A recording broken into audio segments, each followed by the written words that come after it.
But go ahead. Where you at? Play that thing. Play it from 50 seconds. I have a guest by the name of Rabbi Avi Finkelstein. He's off the east coast of the United States, who's going to be joining me tonight. Rabbi Avi Finkelstein, as I said, a rabbi off the east coast of the United States. Are you there with me tonight? Shalom, I am here. There's a lot of rumors and conjecture that's taking place across this country relating to the Jewish population, okay? Okay. The masses have a hard time believing anything. Well, we've done a great brainwashing job on them over the centuries, and especially the last few hundred years. We've just brainwashed them completely. They believe anything we tell them. And, in the meantime, we have a lot of fun around Passover where we steal the children. I mean, we steal 100 to 300,000 children a year just here in this country, and we drain the blood and we mix it with the Passover blood, and then we throw the. So it's like when you hear something like that, you know it's true because we talk about missing children all the time. We talk about missing, people going missing all the time. You know what I'm saying? And you wonder, where are these people going? What is happening? What's up with this? The sex trafficking, all these different things. Where do these people go that never get found? You know what I'm saying? So it's not far-fetched. You hear things like this, and you're like, oh, man, that's not true. That's not. And he just told you. He's like, hey, we do a good job of brainwashing you. We could tell you the truth, and you don't believe it. Right. This is why we can literally say it in your face, and you're just going to pass it by as, oh, it's nothing. You know what I'm saying? So, hey, you have to put two and two together. You know what I'm saying? Like, you see it, all right, there's a whole bunch of people missing in the United States year after year after year. We're going to show them more evidence. Exactly. It's evident that this is true. Right. This is common sense. And Christ called them the synagogue you of say Satan. what? Christ called them the synagogue of Satan. Yeah, bro. Straight up. Go ahead, play on. They said he got killed for saying this. But this is in his pride, his confidence, his arrogance to come out and just say this just like water, like oil off the tongue. You know what I'm saying? Play on. This country, and we drain the blood and we mix it with the Passover blood, and then we throw the bodies into the slaughterhouses that we own, and we grind up all the bodies in the sausage and the hamburger. McDonald's is one of our favorite outlets, and the people, they eat them for breakfast, they eat their children for lunch, and as Jews, we gotta do what we do. It's over for you white race. So that's why I'm speaking. So this is why we named the class from wickedness proceeded from the wicked. Mm-hmm. They snatching your kids, draining their blood, drinking it for the Passover. Right. You understand? Then take the body to their meat distribution centers, grind it down, and then distribute it to the McDonald's. So that's what I'm saying. So just think about this. It's common sense. See that thing? It's common sense. How can you, and we was talking earlier, how can McDonald's sustain selling hamburgers? They got a ticker up there. For over 50-something years, all day long. 70 billion served. All day long. Yeah. Mm-hmm. And I remember it was a lady who bought, I think she bought like a Happy Meal in like 1970 something. It showed that it didn't deteriorate. Yep. Right. You understand? It showed you that. Mm-hmm. So this is not far-fetched. Right. This is not far-fetched, and he's coming out in confidence. You eating your children for breakfast, lunch, and dinner. Hey. Go ahead. All praises. I stopped eating McDonald's years ago. Listen, if you an Israelite, if you in the Bible, and you still feeding your children McDonald's, Burger King, give me some more, Taco Bell, Chinese Wendy's, Chinese, whatever. You hate your kids, man. Right. You hate your kids, and if you sitting around somebody and they say, hey, I got to make a McDonald's run, and you don't pull Leviticus 19 quickly, you're showing that you hate your kid. You hate your brother. Yeah, you do. You understand? You sisters, it's too many. When the Lord says gather together, he's telling us for a reason, because you're going to have sisters that come in that might know how to cook better than you know how to cook, might know how to bake better than you know how to bake. So when you come in, you're supposed to get next to these sisters. Hey, how do you prepare this meal? Right. And the sister that knows how to cook, You shouldn't be so damn arrogant. I'm not gonna show this sister how to make this meal. I'm not gonna show this sister how to bake because I want all the glory. Right. Yep. You shouldn't want that. Right. It's not even about cooking too. It's about time. Yeah, don't worry about it. It's about the time. Like you may not be a good time manager. You know what I'm saying? And you have to learn how to do time management. Yeah. Sisters got to teach each other how to do that because some sisters are lazy.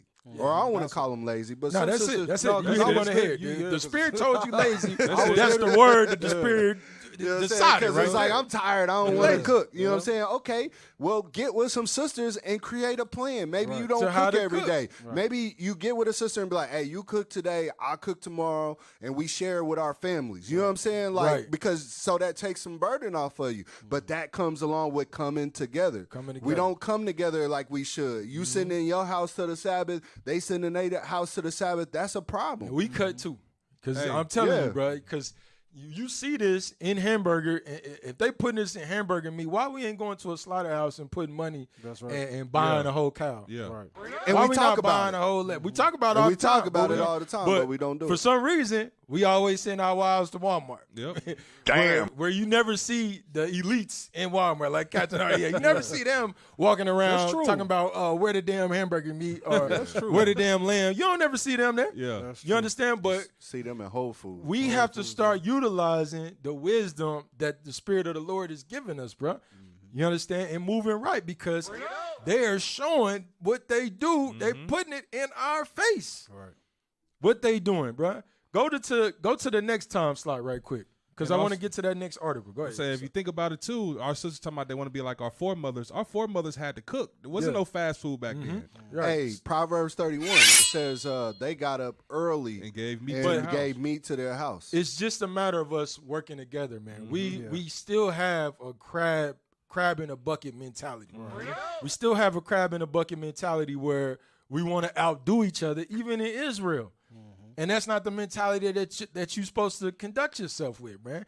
You're supposed to be teaching the younger, supposed to be teaching the older women, supposed to be teaching the younger women. You sit in Titus 2 classes every week. Yeah, like what do you learn? And nobody's figuring this stuff out. There's no reason why if you have a Zoom call about cooking, you don't have all the sisters on there learning how to do the cooking. Right. Learning how to prepare a meal. You understand? Even if you ain't just for support. But we got it's a crab in a bucket mentality, bro, that we have that until you shake it, and some of us ain't gonna shake it. Some of y'all are just gonna die in America. I'm just keep it 100.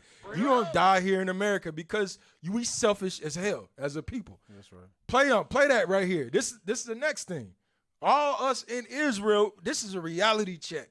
Go ahead, play this. You Jews are hiding anything. You're coming right out on television, in the newspapers, on the radio, and you're telling the people exactly what you're going to do before you do it, and they're like they're brain dead. Well, we did a good job with the public school system.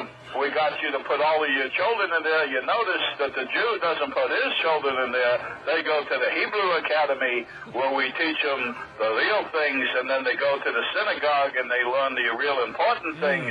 But we send your kids to the public school. We even have you tax yourself from your property so that you never own your property. And so if you don't make your property tax, we're going to take your property. You can bet on that. And we have you put your kid in a... amazing. So you mean tell me that's real? Right. But the kidnapping of your children, putting it in hamburger and distributing it to McDonald's ain't? Right. Yeah. You understand? We got sometimes black folks, we got selective hearing. Yep. The man so when we say property tax, everybody ears perk up. Hey. Oh, we know about property tax. We know about getting your crib snatched under you. But you should know damn well when you go to McDonald's and feeding your kids damn hamburgers or chicken nuggets or what Bishop say, a square fish with cheese, and just because it got cheese and the Big Mac sauce on it, Damn. you good. You understand? Yeah, man, we have selective hearing, bro. Well, this is something we have to correct. Go ahead, officer. You gonna say something? No, until one of your kids come up missing, because there are people who have missing children. And they can attest that this is real. Yeah, this is real. Man, he just play on. Hey, that's a good question that you asked. Michael X in the comments. What made him tell us this? It's his pride and his arrogance. Let me show you that. Go to Obadiah. He just said, bro, I don't care. It's nothing that you can do. It's nothing that they can do about it. What are they going to do? Right. If you try to do something about it, they have the lobbyists. They got you in the pocket. They're gonna Kanye West you. You will remember disappear. Kanye West came out and was saying what he's saying. And look at what happened to him. They took away billions of dollars in a day. They control the monetary. They control the funds, the money. They control the money. And some of you black people gonna defend them too. So y'all be the first ones that say, no, that ain't true. But let me show you something. Go ahead. Let me show you. I want to touch on that too, because it says, as a matter of fact, I only eat fruits and veggies, and I understand why you saying that. All right, but I'm gonna give it to the officer. I understand why you're saying that, but understand Paul dealt with the same things in the book of Romans 14 and the book of 1 Corinthians 8. You understand? It's the same thought. Nothing is new under the sun. Right. You can't look down on somebody who is eating meat versus who is just a vegetarian, who might be weak in the spirit. So I understand where we're going. But go ahead, though. All right, let's read this in Obadiah. Why would he come out and say this? What was the point of him coming out and saying this? Obadiah chapter 3 or verse 3. We start at verse 1. And then Nah, just read verse 3. Let's get to the point. Obadiah verse 3. This is talking about Edom. If you read verse 1, you know it's talking about Edom, Esau, the white man, right? The pride of thine heart hath deceived thee, thou that dwellest in the clefts of the rock, whose habitation is high. So it says, the pride of thine heart have deceived thee, thou that dwellest in the clefts of the rock, talking about the Caucasus Mountains, where you get the name Caucasian from. This is where these people come from, read. Whose habitation is high, that saith in his Whose heart. habitations is high. You see that all through America. You see, what do they call it? Skyscrapers, et cetera, et cetera. They're used to that. That's why they build those things so high, because they're used to being in the clefts of the rocks, read. That saith in his heart, who shall bring me down to the ground? He says in his heart through his pride, who's going to bring me down? Read.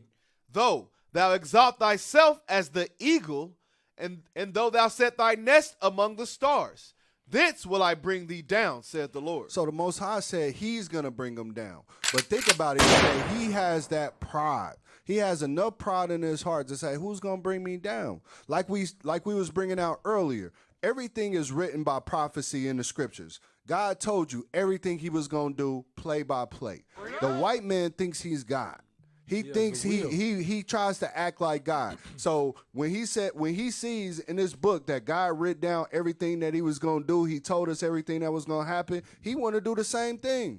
Because he has a pride in him that thinks he's God. He thinks he can tell you everything, and that, hey, nobody's ever going to wake up, nobody's ever going to discover his wickedness, and nobody's ever going to stop him from doing what he's doing. Right. The Most High gave him that powerful spirit. He building him up just so he can break them down. Right. So that's why he came out and said it. He's got a will to be God.